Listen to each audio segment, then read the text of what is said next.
বাড়িতে বানানো চিজ দিয়ে নরম তুলতুলে মশলা চিজ কুলচা।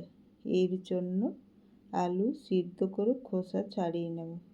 এরপর আলুর মধ্যে 1 কাপ চিজ, পরিমাণ মতো নুন, হলুদ, কাশ্মীরি লঙ্কার গুঁড়ো, কাঁচা লঙ্কা কুচি, পেঁয়াজ কুচি, ধনেপাতা কুচি দিয়ে ভালোভাবে পুরটা মেখে ছোট ছোট করে লেচি কেটে রেখে নেব।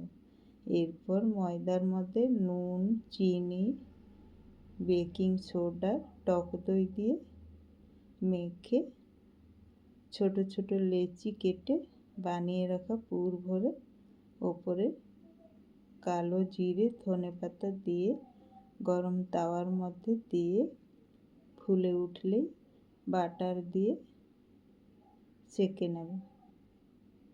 এইভাবেই সব কুলচাগুলো বানিয়ে নেব।